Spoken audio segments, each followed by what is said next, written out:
and my hair's blowing around, and it's mine.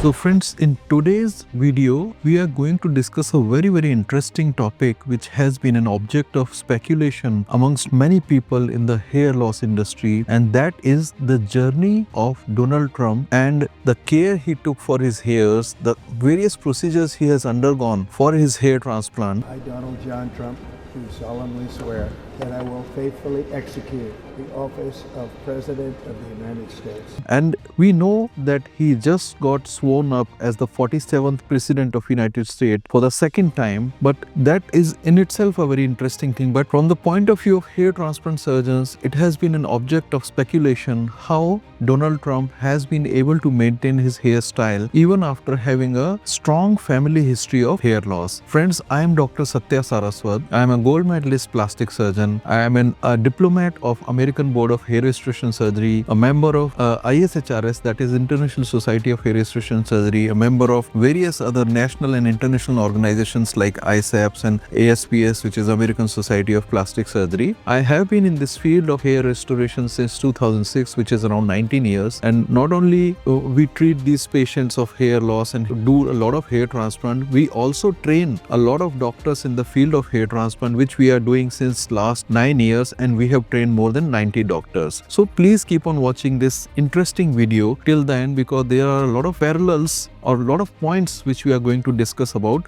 Donald Trump's hair transplant. Also, please do not forget to subscribe to our channel to keep on watching such interesting and informative videos.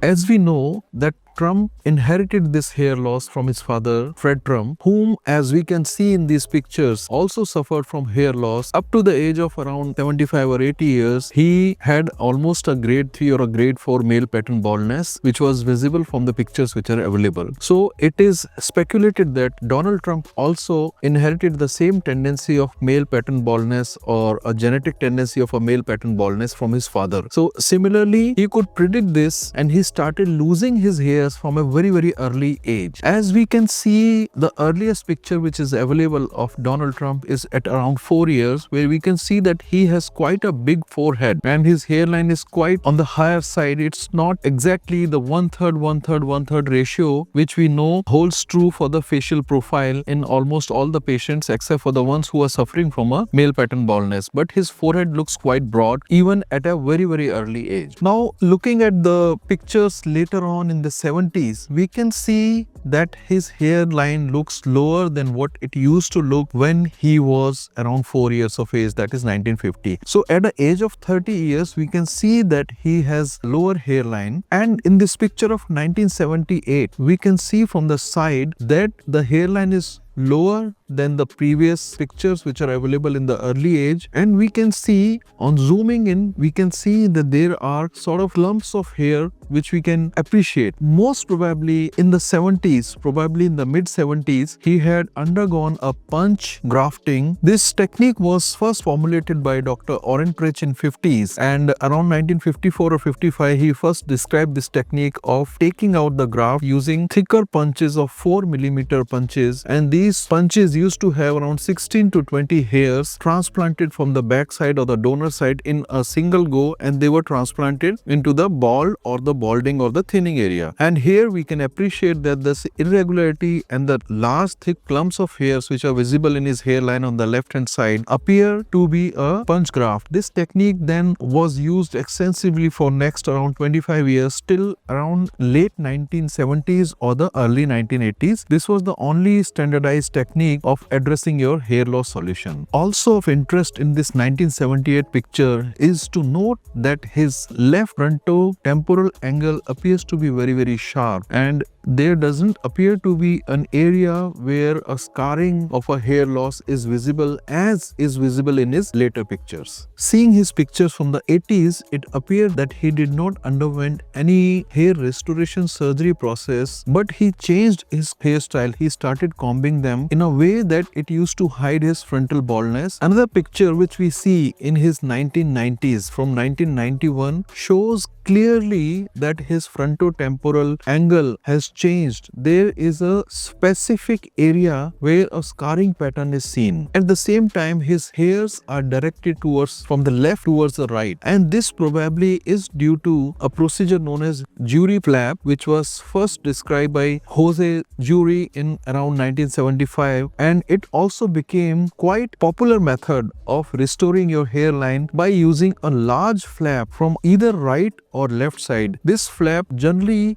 required a delay, which is a phenomena in which we cut the blood supply from a specific area so that that particular piece of tissue is getting its blood supply only from one part. And this was extensively used in US by Dr. Fleming and Mayer and was also known as Fleming-Mayer flap procedure, but was first described by Dr. Jose Jury from Argentina, and he had a clinic in Buenos Aires. He was a prolific plastic surgeon and he came out with many techniques, and in his lifetime he performed more than 35,000 plastic surgery and cosmetic surgery procedures and trained a lot of doctors in the field of hair transplant, and is considered to be one of the pioneers in the flap surgeries for hair loss and hair transplant. Do like the video if you're liking the content till now. Also, do mention in the comment section below if you have a knowledge about these flap procedures or the punch graft, which are quite an older methods of hair transplant. Friends, it is of interest to note that the hair transplant journey or hair loss journey of Donald Trump closely mimics the way the field of hair transplant has also evolved over a period of last around 70 or 75 years. And we can see that he has almost undergone all the procedures which have evolved with the evolving times, like the punch graft, which was used in 50s, 60s and 70s, then a rotational flap which was used extensively in 80s and the early 90s. So continuing with this, at around early 2000, it appears from the pictures that he underwent another hair transplant surgery. The reason being because many of his pictures from 2000 to 2010 shows that the scarring which was visible earlier at around 2001 slowly disappeared. It appears that he had underwent procedure to fill up that area as well as to put up some more graft. And at the same time, FUT, also known as linear strip excision, which was quite extensively used. This FUT, follicular unit transplant or linear strip excision, was quite a popular method in 1990s and the first decade of 21st century, that is from 2000 to 2010. It was extensively described initially by a lot of doctors, and in this technique a strip of grafts is taken from the back of the head. A strip of hair bearing scalp is taken, and from that strip further the grafts are extracted or cut after slavering. So it is a different kind of procedure, and at the time when we started our practice in 2006, this was the only method being used, and it used to deliver good grafts from the donor side. It was called as the gold standard of hair transplant. So Donald Trump probably underwent a hair transplant in his 2000s, early 2000s, by a FUT procedure and filled up the angles as well as filled up more density thereafter. Later on, it appears that with around early 2010 or 2011, he underwent a FUE procedure as well, and we know the pictures which we can see from 2011, he appears to have a dip in the density and then his density sort of increased after this procedure. And FUE also became one of the most popular technique from 2011 or 12 onwards, and currently it is being used as extensively, and one of the most popular technique of hair transplant currently is FUE. Also, it is to note that he has been quite regular with his medical treatments. He must have been taking medicines like finasteride and propecia, and it is speculated that he has spent a lot on his hairs. He is taking care of his hairs. He is not afraid to show his hairs wherever he can, and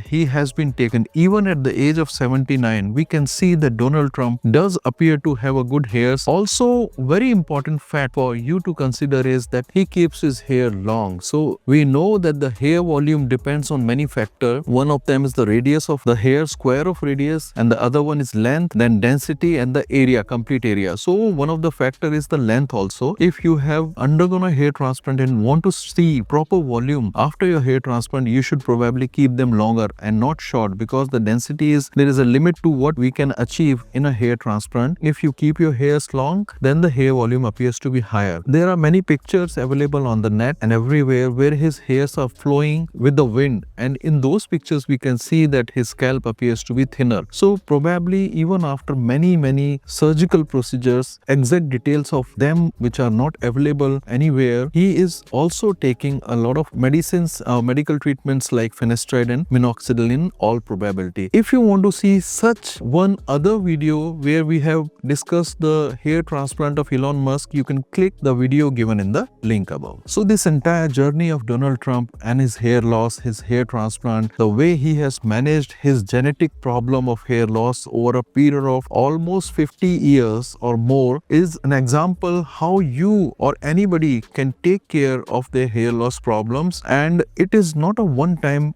procedure. That is another key point you have to take away, that it's not a single time procedure. A hair transplant may need to be repeated many a times depending on your donor site and your baldness and your genetic history, the grade of your genetic history of male pattern baldness in your case. So if you find this video informative, please share this with people who also want to know about such hair loss problems and the journey of Donald Trump's hair transplant. If you want to see one of the results of our hair transplant patient, please click the video on the left. And if you want to know some home remedies to take care of your hair loss at an early stage, then click the video on the right. Thank you.